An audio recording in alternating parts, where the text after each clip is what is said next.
Malawi. This week has felt heavy. The kind of heavy you can't measure in numbers, but in silence.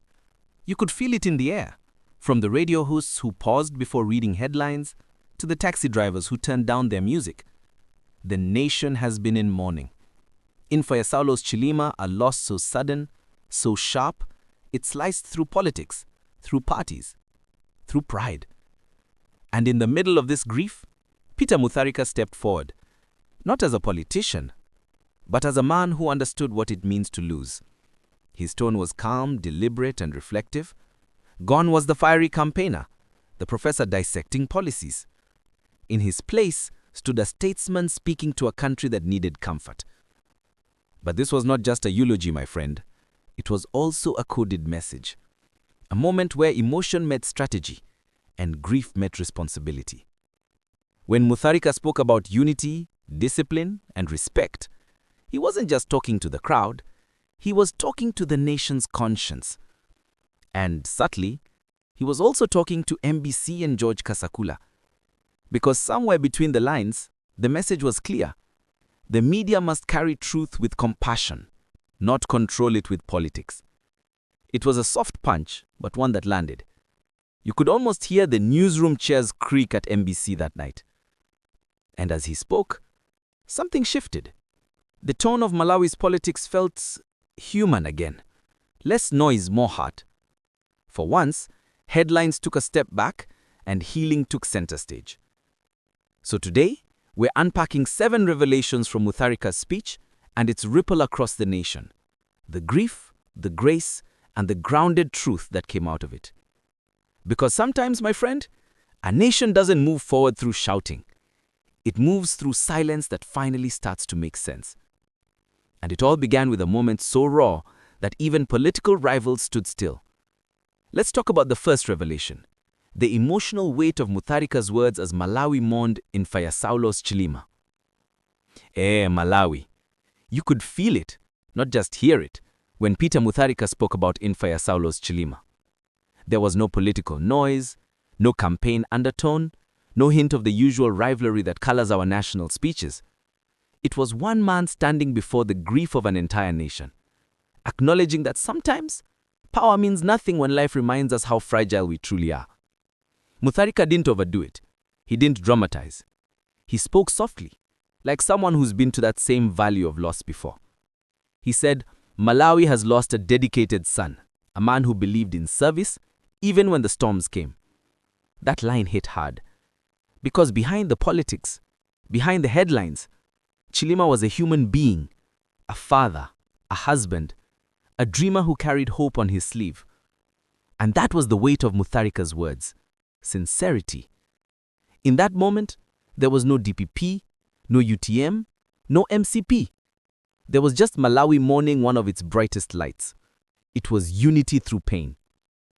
What made the moment even more powerful was what Mutharika didn't say. He didn't use the stage to boast or to politicize death. And that silence spoke volumes.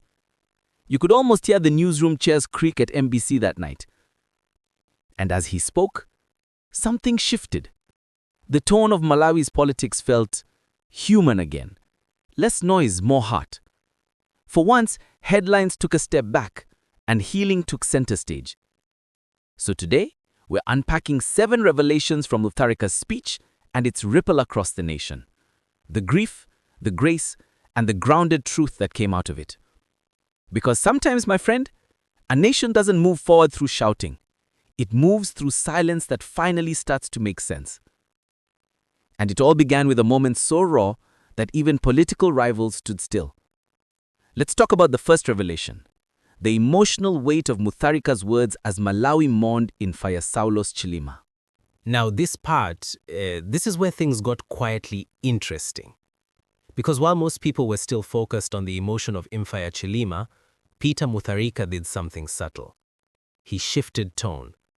Still calm, still reflective, but with that unmistakable undercurrent of authority only Mutharika can deliver. He said, "Those who carry messages to the nation must do so with responsibility, honesty, and love for Malawi." Simple words, right? But to anyone who knows Malawian politics, those words were aimed right at George Kasakula and the MBC newsroom. Let's not pretend. Everyone knows the tension that's been brewing between the DPP and MBC leadership. Kasakula, known for his bold opinions and editorial independence, hasn't exactly been on Mutharika's Christmas card list. So when the old professor says, "messages to the nation," he's not talking about random gossip. He is talking about the media's role in shaping truth. And here's where Mutharika's genius shines. He didn't attack. He didn't scold. He wrapped his warning in dignity. It was a lesson disguised as wisdom, a reminder that freedom of speech doesn't mean freedom from accountability. Kasakula probably heard that line and smiled politely, but deep down, he knew, the professor has aimed this one directly at me. And the entire MBC staff, watching from their screens, must have felt the temperature rise a few degrees, because the subtext was clear. Stop turning journalism into politics.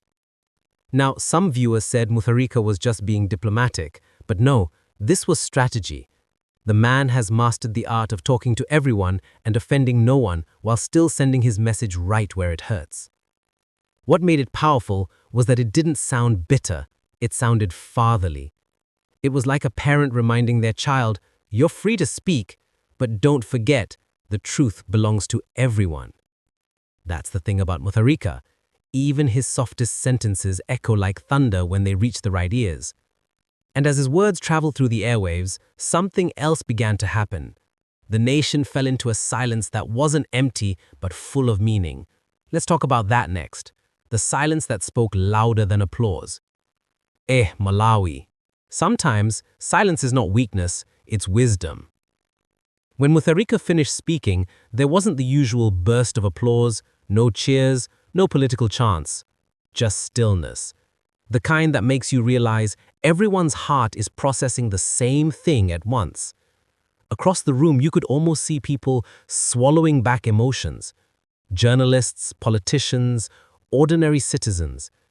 Even the most seasoned political commentators admitted this one felt different. Mutharika's words didn't just fill the air, they felt the space inside people's chests. Social media, which usually explodes with noise, slowed down. Instead of trolling or political banter, there were posts like, "For once I agree with APM," and "We needed this voice today." When Malawian starts speaking like that, you know something real has shifted. That silence, that collective pause, was not weakness. It was unity in its rawest form. For a moment, the divisions between blue, green, and red faded.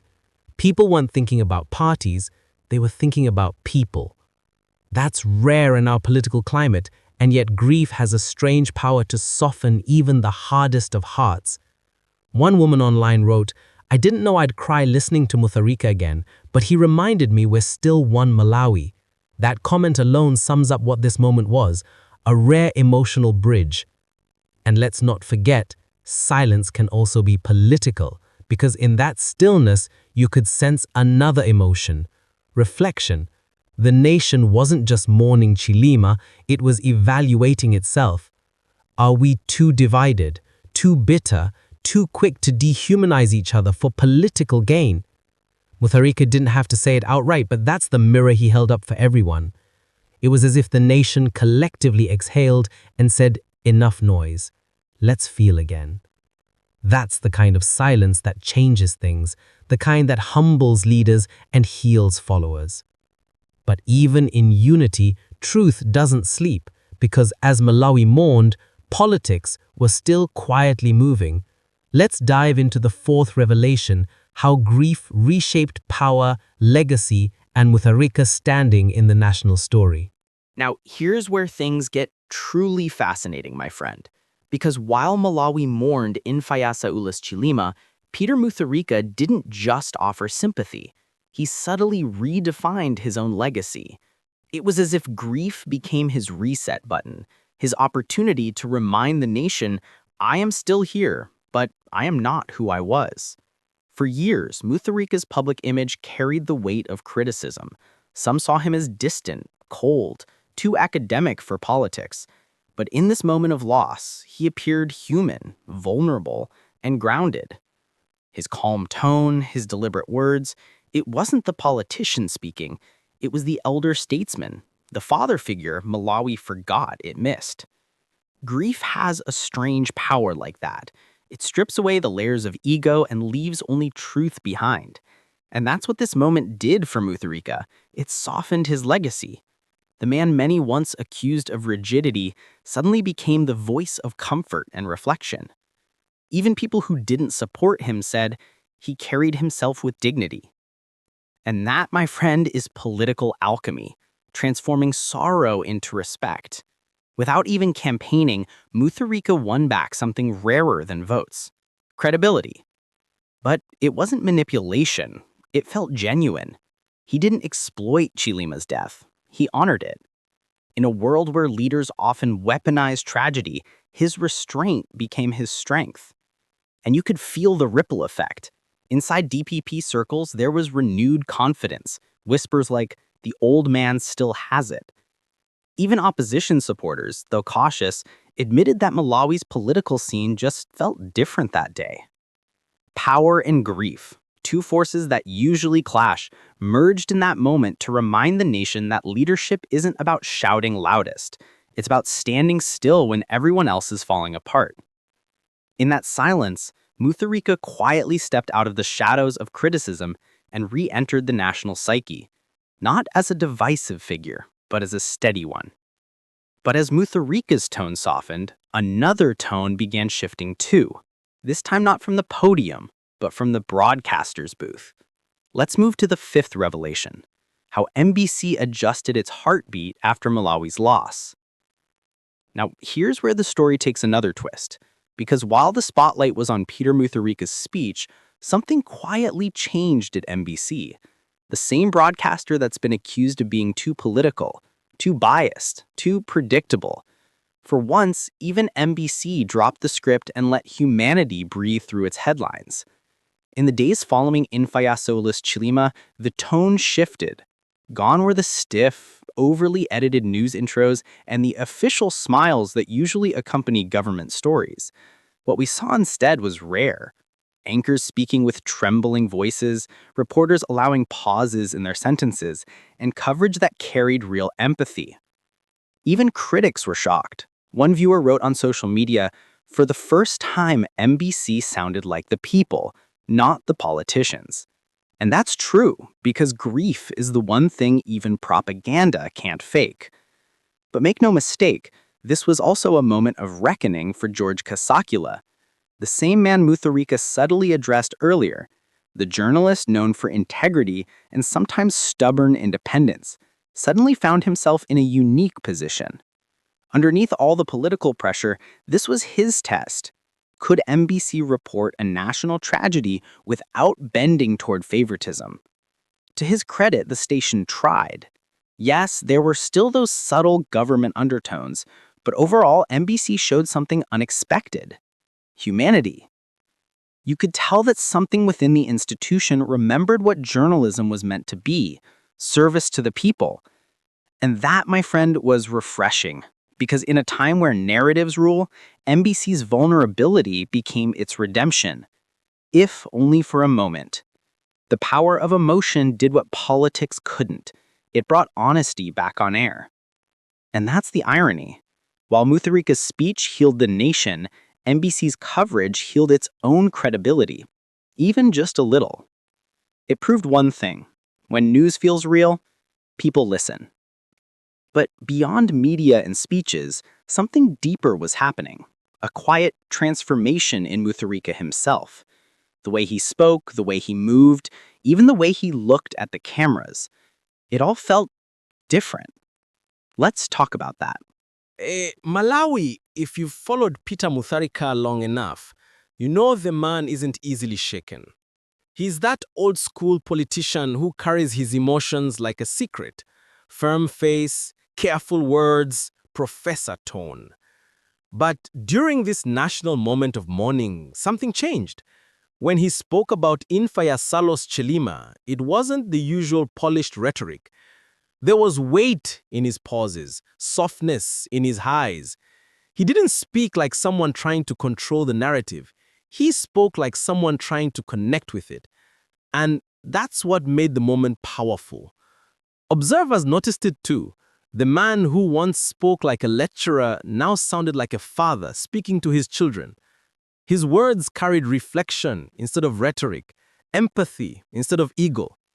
This wasn't just leadership, it was humanity finally breaking through the armor of politics. It's as if loss had reminded Mutharika of something he'd buried under years of political noise. That leading a nation isn't about dominance, it's about compassion. You could see it in his body language. No finger pointing, no political jabs, just stillness and sincerity. Even his critics, the ones who've built careers analyzing his every move, said one thing they rarely admit: he looked sincere. And in politics, sincerity is the most powerful currency you can spend. Some say grief softens a person. Maybe that's true. Because since that day, Mutharika's tone has shifted. His public comments carry more patience, his interviews sound less defensive, and his interactions, even with the press, seem warmer. Perhaps he finally realized what leadership through loss means. That true strength isn't in controlling people's emotions, but in acknowledging them.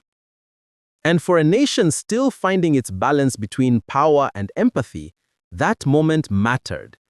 It reminded us that even our most rigid leaders are human beings, capable of change, capable of grace, capable of grief.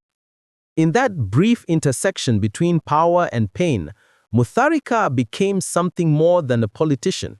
He became a mirror of what the nation needed to see, a leader who could feel. And that brings us to the final revelation, the one that ties it all together. Because after the tears, the silence, and the reflection, the question remains: what next for Malawi? How do we move forward from here, together? So, here we are. The dust has settled, the speeches have faded, and the microphones are silent. But one truth still echoes across Malawi. Grief has a way of cleaning the nation's mirror. It shows us what's real, what's fragile, and what's worth fighting for. Peter Mutharika's message wasn't just a eulogy. It was a quiet lesson. In a time when the nation was searching for comfort, he reminded us that leadership isn't about volume, it's about value. When a country loses one of its brightest suns, like Saulos Chilima, politics should step aside and let humanity lead. That's exactly what happened. For a few rare days, Malawi was one people again. Not blue, not green, not red, just human. We grieved together, prayed together, and reflected together. And if we're honest, that's the Malawi we all miss. The one that feels united, compassionate, alive. But grief, as healing as it can be, is also a test. Because after the tears dry, we must decide who we become next. Will we go back to shouting across political fences, or will we learn to build bridges over them?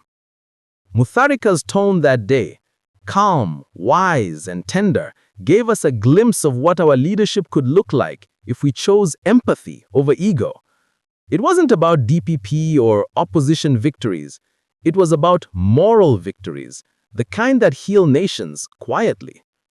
And yes, even MBC and George Kasakula found themselves in that reflection, because the message to them and to every Malawian storyteller is simple: words carry weight. When spoken with integrity, they heal. When used carelessly, they wound. So maybe, just maybe, this moment wasn't an ending. It was a beginning, a reset for Malawi's moral compass. And as always, my friend, Global Pulse News will be here to track it, question it, and celebrate it with truth, wit, and that Malawian fire that never dies. If you felt this story, hit that like, tap subscribe, and ring that bell, because the conversations that matter most, They don't happen in silence. They happen right here. One nation, one heartbeat, one truth.